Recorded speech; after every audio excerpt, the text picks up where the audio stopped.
ज़्यादा कोरोना बढ़ गया है और उसी के मद्देनज़र पिछले हफ्ते हम लोगों ने 6 दिन का लॉकडाउन लगाया था, जो कि कल सुबह 5 बजे ख़त्म हो रहा है।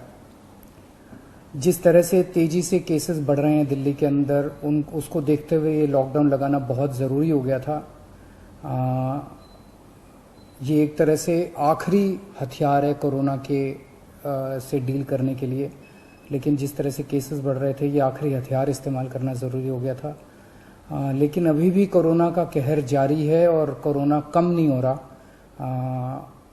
तो इसीलिए उसके मद्देनज़र कई लोगों के भी, जनता के बीच में भी जब हम लोगों ने बात करने की कोशिश की, सबका मत यही है कि लॉकडाउन को भी और बढ़ाना चाहिए।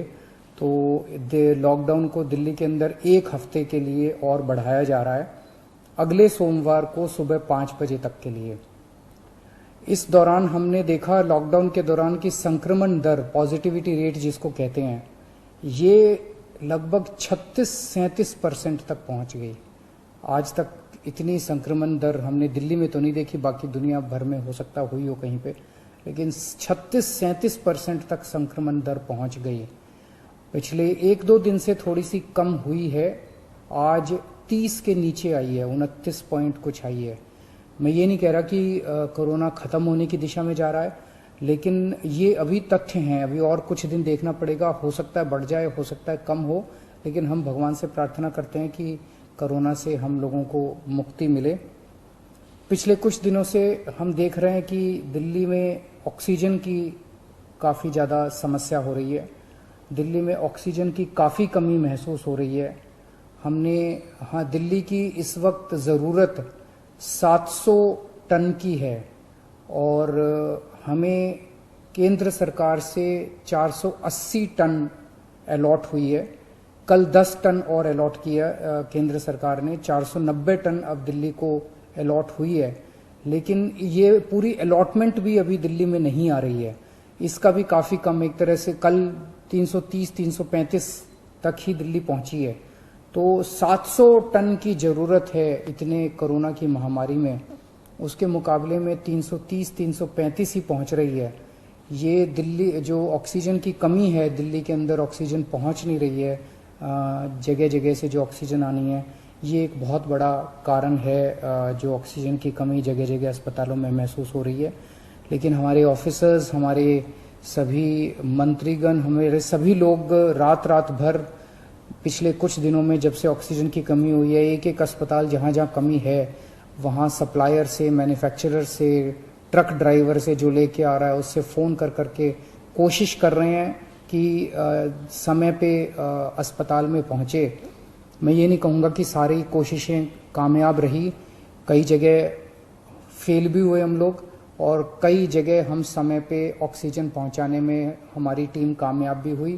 तो सबसे पहले तो मैं उनको जो रात रात भर काम करके और अस्पतालों तक ऑक्सीजन पहुंचाने की जो लोग भी कोशिश कर रहे हैं, उन सबका मैं धन्यवाद करना चाहता हूं कि इतने मुश्किल समय में इतनी मेहनत कर रहे हैं।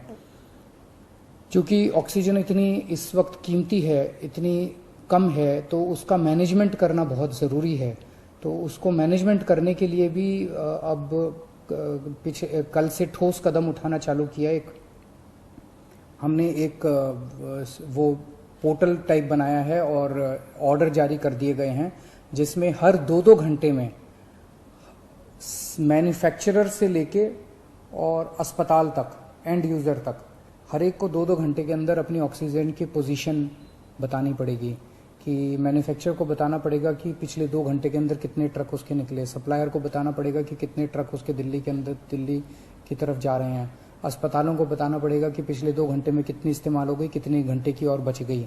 ये सारी चीज़ें ताकि दिल्ली सरकार को पता रहे कि कहाँ कमी आने वाली है।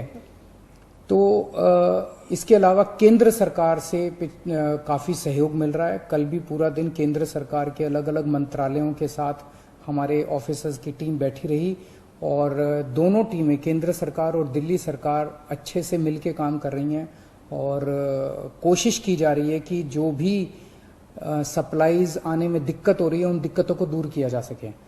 और मैं समझता हूं कि आने वाले कुछ दिनों के अंदर ये बहुत ज़्यादा अफरा तफरी का जो आलम है ये ठीक हो जाना चाहिए। कल हम पूरी कोशिश कर रहे हैं कि जहां से भी, और केंद्र सरकार से तो मदद मिल रही है, और भी जहां से भी हम लोगों को ऑक्सीजन मिल सके, ऑक्सीजन के टैंकर मिल सके, पूरे देश से, दुनिया भर से हम पूरी कोशिश कर रहे हैं। कल देश के सभी मुख्यमंत्रियों को मैंने चिट्ठी लिखी है कि अगर आपके यहाँ, आपके राज्य में, गवर्नमेंट में या किसी कंपनी में कोई ऑक्सीजन की पॉसिबिलिटी हो तो हमें ऑक्सीजन मुहैया कराइए, ऑक्सीजन टैंकर मुहैया कराइए। कुछ एक राज्यों के साथ बातचीत भी शुरू हुई है। जब भी कुछ कॉन्क्रीट नतीजे आएंगे मैं आपको ज़रूर बताऊंगा। लेकिन बहुत ज़्यादा कठिन परिस्थिति है। इन कठिन परिस्थितियों के अंदर सब मिलके काम कर रहे हैं। मैं उम्मीद करता हूं कि ये जो इतनी बड़ी इमरजेंसी क्रिएट हो गई है, इससे हम लोगों को जल्द छुटकारा मिलेगा। बहुत बहुत शुक्रिया।